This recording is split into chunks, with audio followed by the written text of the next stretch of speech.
Les connaissances scientifiques sur la douleur ont énormément évolué ces 10 dernières années, mais malheureusement, elles sont encore très peu accessibles au grand public. À travers ces vidéos, notre objectif est de vous offrir l'opportunité d'avoir accès à un condensé d'informations et d'outils scientifiques les plus récents pour gérer vos douleurs.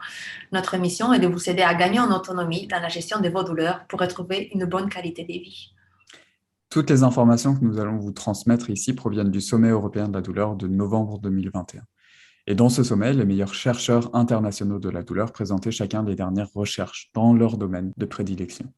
Les chercheurs ont commencé les sommets en rappelant que la douleur était un phénomène complexe qui pouvait entraîner des souffrances allant au-delà de la douleur physique et qui était donc essentiel de prendre en compte l'ensemble du problème et pas uniquement la douleur. Ce qui implique que les thérapeutes devraient travailler en équipe. Et c'est la raison pour laquelle nous avons décidé d'unir nos forces pour vous présenter deux points de vue complémentaires sur la douleur. C'est ce que nous allons essayer de faire ensemble. Lucie et Jérémy, psychologues cliniciens et kinésithérapeutes spécialisés dans la gestion de la douleur persistante. Alors bien évidemment, les informations que nous partageons ici ne sont qu'un point de vue, celui de la science, et il existe plein d'autres points de vue pour expliquer et gérer les douleurs. Le plus important pour nous, c'est que vous trouviez finalement ce qui vous convient le mieux. Et on vous demande donc de ne prendre que ce qui vous parle et de laisser le reste de côté.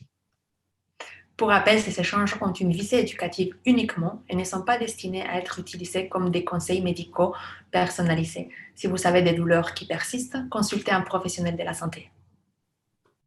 Dans la partie précédente, on a vu cette thématique fascinante de la peur de la douleur. Et on a vu que quand on évitait certaines activités ou certains mouvements précis, on pouvait faire de l'exposition graduelle pour sortir un peu de ce cercle vicieux.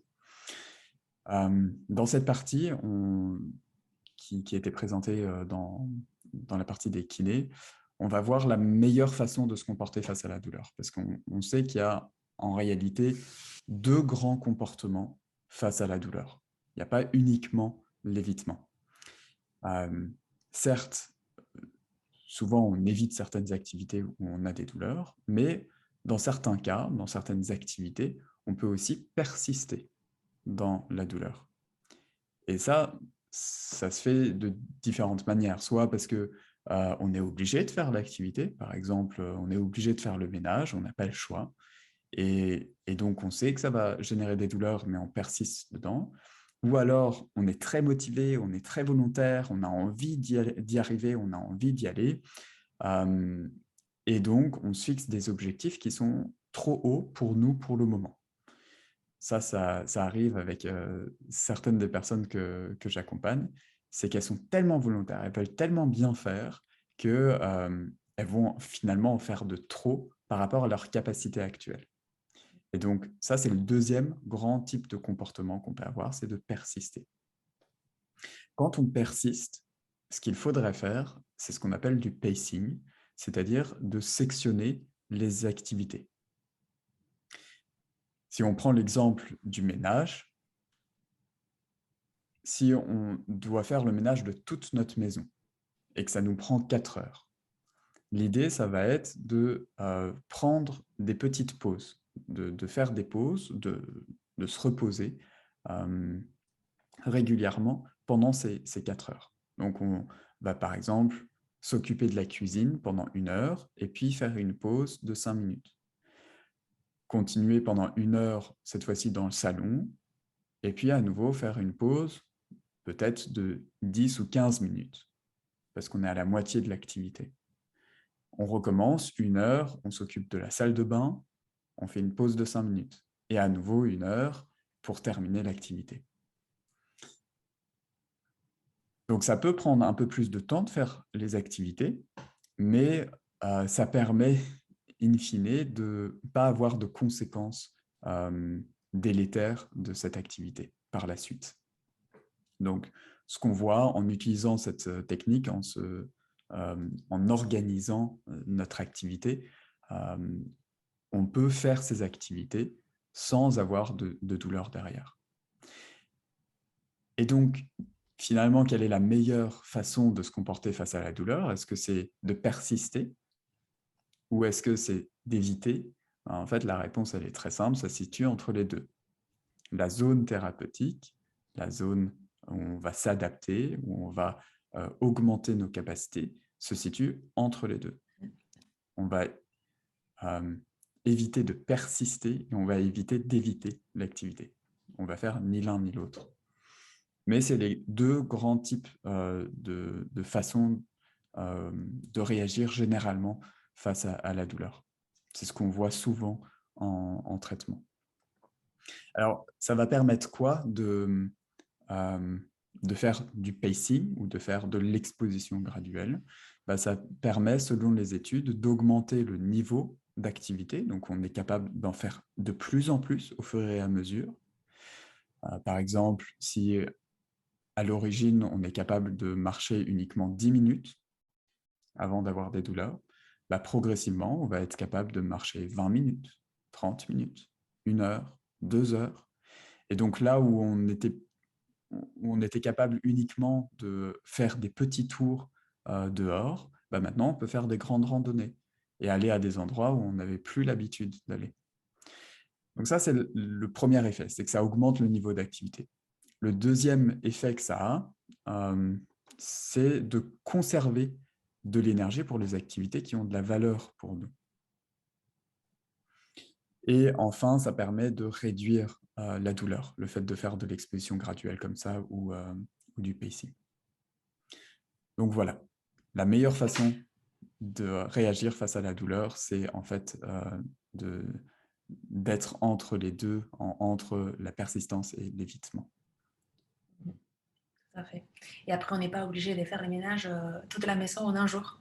On Exactement. peut aussi peut-être faire, un jour je fais la poussière, un autre jour je change les draps, et on peut aussi faire en différents moments, en différentes journées de la semaine les ménages et pas tout faire. Mais même en faisant du pacing, parce qu'après c'est vrai qu'on peut rester des heures et des heures à le faire, donc on peut aussi se dire un jour je vais faire ci, un jour je vais faire ça, et on sélectionne vraiment les activités par rapport à la semaine et on arrive à faire tout, mais petit à petit. Et, Ouais. Ce qui est une façon de faire du pacing, hein. C'est d'organiser voilà, le temps, peut-être pas dans de les tout temps. faire un jour, mais de l'étaler sur plusieurs jours. Voilà. Et ça demande parfois d'être créatif dans sa façon d'organiser notre temps, nos activités. Et accepter. Et une grande acceptation de se dire on ne peut pas tout faire en un jour comme avant, voilà, comme quand j'étais plus jeune ou voilà, quand j'avais pas de douleur. Mais le but, c'est d'arriver à le faire et de les faire et de ne pas l'éviter. Voilà. Le but, c'est de les refonctionner et pas de tout faire comme avant ou aussi rapidement ou aussi bien qu'avant, mais c'est de les faire. C'est ça les messages en fait. Ouais, tout à fait. C'est vraiment ça. Donc voilà, pour cette petite partie, de le faire, c'est l'objectif principal et on peut le faire en faisant progressivement et en organisant notre temps, ce qui, je le disais tout à l'heure, demande parfois de la créativité et de la résilience, de l'acceptation, ce qui n'est pas toujours évident. Et même d'un jour à l'autre, ça peut changer. On peut avoir une crise de douleur un jour et pas être capable de faire ce qu'on avait prévu de faire, ce qu'on avait organisé dans notre temps. Et ça demande aussi beaucoup d'acceptation et une grande capacité à s'adapter, voilà, de flexibilité. Voilà pour cette partie.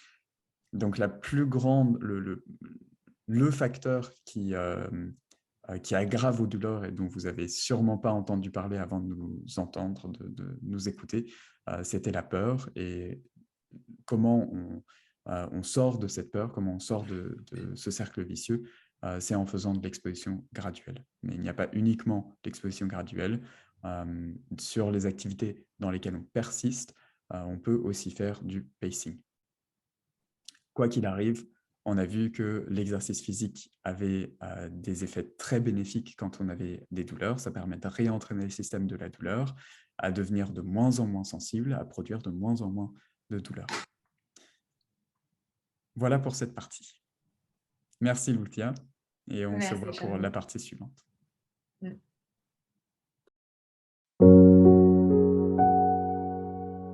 Merci beaucoup d'avoir suivi cette vidéo jusqu'au bout et on espère qu'elle vous a aidé.